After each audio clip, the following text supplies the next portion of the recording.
السلام علیکم دوستوں، امید ہے آپ سب خیریت سے ہوں گے۔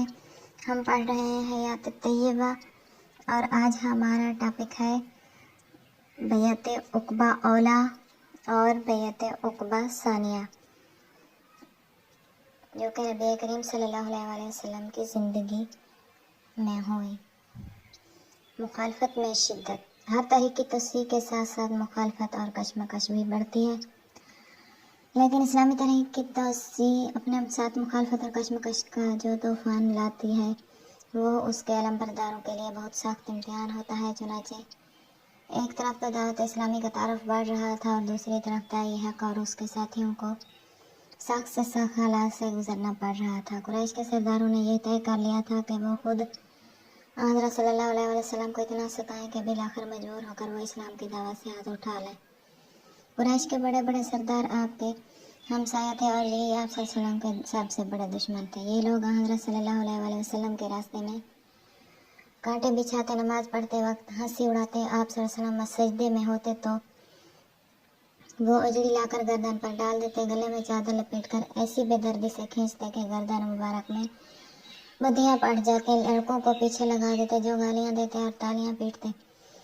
آپ صلی اللہ علیہ وسلم کہیں کوئی واز فرماتے تو درمیان میں گڑبڑ کرتے اور کہتے کہ یہ سب جھوٹ ہے۔ غیر یہ کہ ستانے اور پریشان کرنے کی جتنی مکروہ سے مکروہ صورتیں ممکن تھی وہ سب کرتے۔ اس دور میں اللہ تعالیٰ نے اپنے نبی صلی اللہ علیہ وسلم پر جو کچھ وحی نازل فرما رہا تھا اس میں ان تمام حالات سے نمٹنے کے لیے یہ سامان ہدایت موجود تھا۔ تحریک اسلامی کے علم برداروں کو بتایا جا رہا تھا کہ اس وقت بظاہر حق جس مظلومیت کا شکار ہو رہا ہے اسے کوئی مستقل چیز نہ سمجھنا چاہیے۔ دنیا کی زندگی میں اس طرح کے تماشے ہوتے ہی آئے ہیں اور یوں بھی کامیابی کا اصل معیار دنیا کی زندگی نہیں بلکہ آخرت کی زندگی ہے، اور یہ طے ہے کہ آخرت ہی ان لوگوں کی بہتر ہوگی جو تقویٰ کی زندگی اختیار کریں گے۔ حضور اکرم صلی اللہ علیہ وسلم کو خطاب کر کے کہا جاتا ہے کہ اگرچہ ہم جانتے ہیں کہ جو کچھ تمہارے ساتھ ہو رہا ہے وہ انتہائی تکلیف دہ ہے، لیکن دراصل یہ لوگ جو حق کو جھٹلا رہے ہیں وہ تمہیں نہیں بلکہ ہمیں جھٹلا رہے ہیں، اور یہ کوئی نئی بات نہیں، اس سے پہلے بھی رسولوں کے ساتھ معاملہ کچھ ایسا ہی ہوتا آیا ہے، لیکن ان رسولوں نے ان حالات کو صبر کے ساتھ برداشت کیا اور ہر قسم کی مصیبتوں اور تکلیفوں کو جھیلا، یہاں تک کہ انہیں ہماری مدد پہنچ گئی۔ تم بھی ایسے حالات سے گزر رہے ہو، ایسے حالات سے گزرنا ہی پڑے گا۔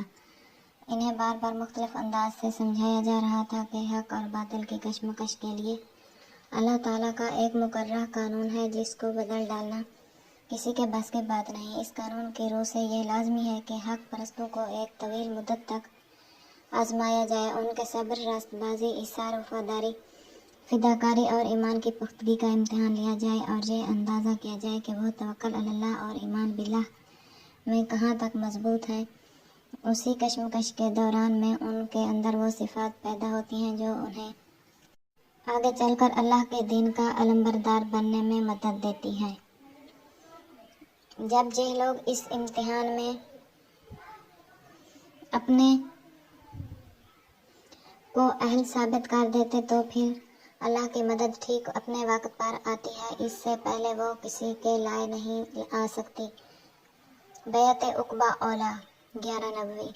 دوسرے سال مدینہ کے 12 آدمی حضرت صلی اللہ علیہ وسلم کی خدمت میں حاضر ہوئے اور آپ کے ہاتھ پر بیعت کی اور اس بات کی خواہش کی کہ اسلام کی تعلیم کے لیے کوئی صاحب ان کے ساتھ بھیج دیے جائیں۔ چنانچہ حضرت مصعب بن عمیر کو ان کے ساتھ مدینہ بھیج دیا گیا۔ یہ مدینے میں ایک ایک گھر کا دورہ کرتے، لوگوں کو قرآن مجید پڑھ کر سناتے، اسلام کی دعوت دیتے اور اس طرح روزانہ 1-2 آدمی اسلام قبول کر لیتے۔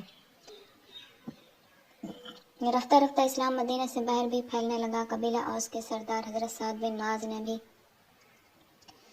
حضرت مصعب کے ہاتھ پر ہی اسلام قبول کیا۔ ان کا اسلام قبول کرنا گویا قبیلہ اوس کا اسلام قبول کر لینا تھا۔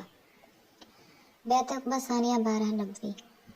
اگلے سال 72 آدمی حج کے زمانے میں آئے اور اپنے ساتھیوں سے چھپ کر عقبہ کے مقام پر حضرت صلی اللہ علیہ وسلم کے ہاتھ پر اسلام قبول کیا اور ہر قسم کے نرم اور گرم حالات میں اسلامی طریق کا ساتھ دینے کا عہد کیا۔ حضرت صلی اللہ علیہ وسلم اس گروہ میں سے بڑا اشخاص منتخب فرما کر انہیں نقیب سردار مقرر کیا۔ ان میں سے 9 قبیلہ خزرج میں سے اور 3 قبیلہ اوس میں سے تھے۔ حضرت صلی اللہ علیہ وسلم نے ان لوگوں سے جن باتوں کا اقرار لیا وہ یہ تھی: نمبر 1، سوائے خدا کے کسی دوسرے کی بندگی نہیں کریں گے۔ نمبر 2، چوری نہیں کریں گے۔ نمبر 3، زنا نہیں کریں گے۔ نمبر 4، اور اپنی اولاد کو قتل نہیں کریں گے۔ نمبر 5، کسی پر جھوٹی تہمت نہیں لگائیں گے، نہ کسی کی غیبت کریں گے۔ نمبر 6، رسول اللہ صلی اللہ علیہ وسلم ان کو جس اچھی بات کا حکم دیں گے وہ اس سے منہ نہ موڑیں گے۔ بیعت کے بعد حضرت صلی اللہ علیہ وسلم نے فرمایا کہ اگر تم ان شرائط کو پورا کرو گے تو تمہارے لیے جنت کی خوشخبری ہے، نہیں تو تمہارا معاملہ خدا کے ہاتھ ہے، چاہے تم کو معاف فرما دے اور چاہے تمہیں عذاب دے۔ جب یہ لوگ بیعت کر رہے تھے تو سعد بن زرارہ نے کھڑے ہو کر کہا: بھائیو، یہ بھی جانتے ہو کہ تم کس بات پر بیعت کر رہے ہو؟ سمجھ لو یہ عرب اور عجم کے خلاف اعلان جنگ ہے۔ سب نے کہا کہ ہاں، ہم یہ سب کچھ سمجھ کر بیعت کر رہے ہیں۔ پہلے وفد میں سے کچھ اور لوگوں نے بھی اسی قسم کی پرجوش تقریریں کی اور اسی موقع پر مدینہ کے ان 9 مسلموں اور حضرت صلی اللہ علیہ وسلم میں یہ قول و قرار ہوا کہ اگر حضرت صلی اللہ علیہ وسلم کسی وقت مدینہ تشریف لے آئیں تو مدینہ کے لوگ ہر عنوان